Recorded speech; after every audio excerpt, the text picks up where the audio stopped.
वक्त की एक बड़ी खबर बता दें। रूस यूक्रेन संकट पर इस समय सबसे बड़ी खबर यह है कि रूस ने यूक्रेन के खिलाफ जंग का ऐलान कर दिया है।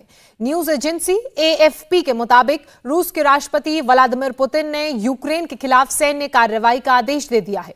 मतलब यह साफ है कि पुतिन ने यूक्रेन के खिलाफ युद्ध का ऐलान कर दिया है। और इसके साथ ही यूक्रेन संकट को लेकर पुतिन ने अमेरिका को भी धमकी दी है। पुतिन ने कहा है कि अगर इस संकट पर विदेशी ताकतों ने दखल दिया तो उसका नतीजा ऐसा होगा जो किसी ने सोचा नहीं होगा और देखा नहीं होगा। पुतिन की यह धमकी सीधे तौर पर अमेरिका के लिए कही जा सकती है और अमेरिका ही सीधे तौर पर रूस और पुतिन को यूक्रेन संकट के लिए जिम्मेदार मानता है और उससे दूर रहने के लिए कह रहा है। हालांकि पुतिन ने कहा है कि रूस का यूक्रेन पर कब्जा करने का कोई इरादा नहीं है, लेकिन खून खराबा रोकने की जिम्मेदारी यूक्रेन की है। पुतिन ने यूक्रेन की सेना को सरेंडर करने का विकल्प दिया है। पुतिन ने कहा कि यूक्रेन के जो भी सैनिक सरेंडर करेंगे उन्हें सुरक्षित बाहर जाने का मौका दिया जाएगा। पुतिन ने यह भी कहा कि रूस का एकमात्र मकसद यूक्रेन को डीमिलिटराइज करना है। और इसी बीच आपको यह भी बता दें कि रूस यूक्रेन विवाद पर यूएनएससी की आपात बैठक भी चल रही है। संयुक्त राष्ट्र ने एक बार फिर से पुतिन से यूक्रेन पर हमला नहीं करने की अपील की है। भारत ने भी दोनों देशों से तनाव खत्म करने की अपील की है। भारत ने चेताया है कि अगर हालात नहीं सुधरे तो नतीजे बेहद गंभीर होंगे। मनीष प्रसाद हमारे डिफेंस एडिटर इस वक्त हमारे साथ जुड़ चुके हैं। मनीष, जिस तरीके से एएफपी की माने तो अब तो ये स्पष्ट हो चुका है कि व्लादिमीर पुतिन ने सैन्य फोर्सेस को डिप्लॉय करके युद्ध का औपचारिक ऐलान कर दिया है। बिल्कुल सही बात है और इसीलिए मामले की गंभीरता और बढ़ जाती है, क्योंकि एक तरफ जहां यूक्रेन है तो वहीं दूसरी तरफ से घेरता हुआ बेलारूस, मॉस्को और साथ में यानी रशिया की लाइक माइंडेड कंट्रीज। वहीं इस समय अगर आप डेमोग्राफिकली भी देखेंगे तो यूएस जहां यूक्रेन का साथ दे रहा है, लेकिन उसके बावजूद भी जो दो मेन इंपॉर्टेंट एरियाज हैं जहां पे लुहांस्क, जिसको इस समय व्लादिमीर पुतिन ने पूरी तरीके से स्वतंत्र घोषित कर दिया है, और डोनेत्स्क, ये दो ऐसी जगह हैं जहां जिसकी वजह से इस समय यूक्रेन के ऊपर और दबाव पड़ा है।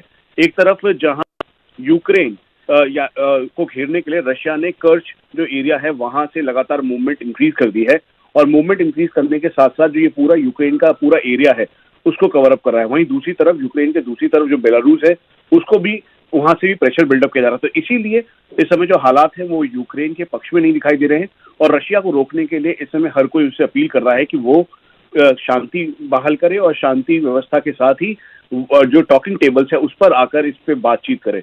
लेकिन यूएनएससी की आपात बैठक और उसके बाद जो अभी के सिनेरियो है उसमें देखते हुए ऐसा लगता है कि जैसे रशिया की मूवमेंट है, जो हाई लेवल मूवमेंट को कंट्रोल लाइन की तरफ कर रहा है, उससे बिल्कुल क्लियर है कि आने वाले 24 घंटे बेहद ही निर्णायक होंगे यूक्रेन के लिए। मनीष, नेटो की तरफ से, अमेरिका की तरफ से इस आदेश के बाद, सैनिक कार्रवाई के आदेश के बाद क्या हो रहा है? यूएस की तरफ से ही कहा गया और नाटो के जितनी फोर्सेज हैं, दरअसल जर्मनी और उसके अलावा जो बाकी नाटो फोर्सेज हैं उनमें आपस में इस बात को लेकर थोड़ा कॉन्फ्लिक्ट है। और हम आपको ये भी बता दें कि जो इस समय के हालात हैं उसमें रशिया को लगता है कि जैसे यही एक राइट टाइम है, क्योंकि लंबे टाइम से यूएसएसआर के जो स्प्लिट के बाद से लेकर अभी तक ये डोनेट्स्क और लुहांस्क और उसके अलावा एक और जगह है मारिउपोल, इन तीन एरियाज का जो पूरा मामला है वो अटका हुआ था, क्योंकि ये रशिया की लाइन जो कंट्रोल लाइन है उसके बिल्कुल कंट्रोल कनेक्टिंग एरिया है, और यहाँ पे जो रिबल्स का इन्फ्लुएंस रशिया की वजह से काफी ज्यादा था। तो इसीलिए ये जो लुहांस्क डोनेट्स्क जो एरिया है इसको जब उन्होंने डिक्री साइन करके फ्री किया, घोषित किया, तो उसके बाद अब ये आवाज मारिउपोल से भी उठ रही है। तो ये एक बड़ा प्रेशर टैक्टिक्स है और अमेरिका इसको रोकने के लिए, क्योंकि अमेरिका नहीं चाहता कि इस समय ऐसे हालात बने, और यही वजह है कि अमेरिका यूक्रेन के साथ देना चाहता है और वो कह रहा है कि हर तरीके से उसका साथ देगा। लेकिन जहां रशिया के ऊपर सैंक्शन लगाने की बात की जा रही है, अगर एक और बात आप समझिए कि इंडिया के संदर्भ में अगर रशिया पे सैंक्शन लगता है तो रशिया और इंडिया की जो डील है, चाहे S-400 की हो या उसके अलावा बाकी की हो, उसमें काफी इसका असर पर दिखाई देगा और ये इम्पैक्ट इसका होगा। वहीं रशिया का साथ देने के लिए चाइना है, और आज इमरान खान खुद पाकिस्तान चाइना में रशिया में मौजूद है।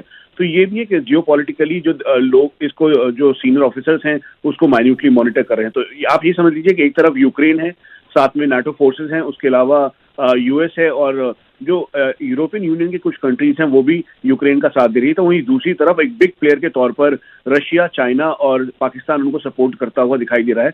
उसके अलावा बाकी कंट्रीज जैसे इंडिया हो गया या फिर बाकी और जो कंट्रीज हैं वो उनसे शांति बहाल करने के लिए, क्योंकि पीस डायलॉग के जरिए ही ये हल हो सकता है, इसके लिए कहा जा रहा है। सुचैन। बिल्कुल मनीष, जिस जियोपॉलिटिकल सिचुएशन और माइंड गेम, प्रेशर टैक्टिक्स की बात की जा रही है, उसी बीच चाइना ने भी इस पूरे विवाद में अपनी एंट्री दर्ज कराई है और साथ ही चाइना ने इन हालातों के लिए सीधे तौर पर अमेरिका को जिम्मेदार ठहराया है। देखिए, अगर आप चाइना का ये लॉजिक था इसके पीछे कि जैसे अफगानिस्तान हुआ तो अफगानिस्तान में अमेरिका की काफी ज्यादा वो हुई और फिर उसके बाद वेपन सिस्टम वहां दिया गया, उसके अलावा उसको कंट्रोल करने में अमेरिका का बड़ी भूमिका थी और फिर उसके बाद अमेरिका झटके से 20 साल बाद वहां से चला गया। इराक 1, इराक 2 का उसने हवाला दिया है। उसके अलावा साउथ चाइना सी का हवाला देते हुए इस समय यूक्रेन के हालात को भी बताया है और यही वजह है कि सीक्वेंसिंग के हिसाब से चाइना का ये लॉजिक है कि अमेरिका फिर से एक अपना बिजनेस तलाश रहा है दरअसल और यूक्रेन की आड़ में, और यही वजह है कि वो यूक्रेन का साथ दे रहा है। और यूक्रेन जिस तरीके से बेलारूस और रशिया के ऊपर कनेक्टिंग प्रेशर बिल्डअप करके अमेरिका चाहता है कि यूक्रेन की पूरी तरीके से मदद कर सके, लेकिन रशिया खुद एक बहुत ही सक्षम कंट्री है और इसीलिए जो दोनों तरफ से घेराबंदी कर आप समझिए इस पूरे कॉन्फ्लिक्ट के अंदर 3 कंट्रीज इन्वॉल्व हैं, बेलारूस, रशिया और साथ में यूक्रेन। लेकिन उनको सपोर्ट करने के लिए, यूक्रेन को सपोर्ट करने के लिए यूएस और नाटो फोर्सेस हैं, तो नाटो फोर्सेस में भी स्प्लिट है कि वो नहीं चाहते कि इस समय वॉर में जाएं और इंडिया का स्टेक बिल्कुल क्लियर है कि वो कहीं से भी नहीं चाहते कि वॉर सिनेरियो बिल्डअप हो या फिर उसके साथ साथ कहीं से भी कॉन्फ्लिक्ट सिचुएशन हो। लेकिन इसी को देखते हुए पूरी घेराबंदी की गई है और ये इस समय जियोपॉलिटिकल हालात हैं। अगर कहीं से भी